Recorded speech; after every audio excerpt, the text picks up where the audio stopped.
Hello বন্ধুরা, আমি আজকে মোরলা মাছের টক রান্না করব, সেটা আপনাদের সাথে আমি শেয়ার করব। আপনারা দেখতে থাকুন। তেলটা আমার গরম হয়ে গেছে, মোরলা মাছটাকে দিলাম। পুরোটা তো একসাথে ভাজা যাবে না, দুবারে ভাজতে হবে। মোরলা মাছটাকে হালকা করে ভেজে নিতে হবে, এটা ডিপ ফ্রাই করলে চলবে না। মোরলা মাছটা আমার ফ্রাই হয়ে গেছে, এটা এরকম হালকাভাবেই ফ্রাইটা করতে হবে। এবার আমি মাছটা তুলে নেব। বন্ধুরা, মাছটা আমি এই আধ ভাজা করে রেখে দিয়েছি। এইবার আমি কড়াইতে তেল গরম করে দিয়েছি, সম্ভার দেব। সম্ভারে আছে সর্ষে আর কালো জিরে। যেহেতু এটা টক হবে, সর্ষে ফোড়ন অবশ্যই দিতে হবে এতে। এটা ভালো করে একটুখানি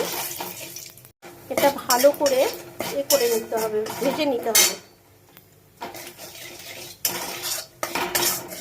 বন্ধুরা, এটা গরমকালে খাওয়া খুবই ভালো আর খেতেও ভালো লাগে। টক যারা বিশেষ করে টক পছন্দ করে, টক জাতীয় খাবার, তাদের জন্য ভীষণই ভালো।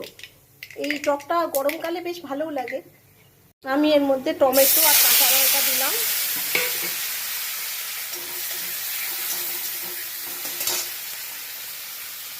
এবার একটু হলুদ গুঁড়ো আর একটু ধনে জিরের গুঁড়ো খুবই সামান্য পরিমাণে আমি এই কষানোটার মধ্যে দিয়ে দিলাম। এটা ভালো করে কষিয়ে নিতে হবে। নুনটা দিলাম, টক যেহেতু নুনটা একটু বেশিই লাগবে, যা টক বাবা। কষানোটা হয়ে গেছে, দেখতেই পাচ্ছেন তেলটা কিরকম বুজবুজ করছে। আর আমি এখানে করে রেখেছি তেঁতুলের পাল্প। এই তেঁতুলের পাল্পটা এবার আমি দিয়ে দেব।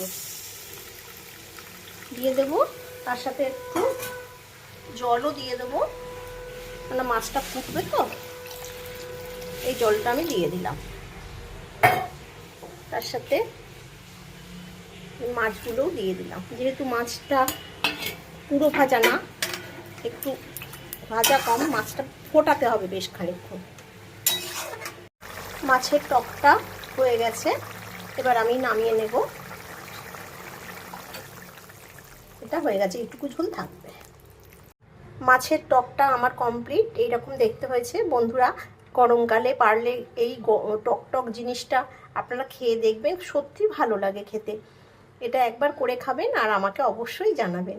আজ তাহলে আসি বন্ধুরা, টাটা।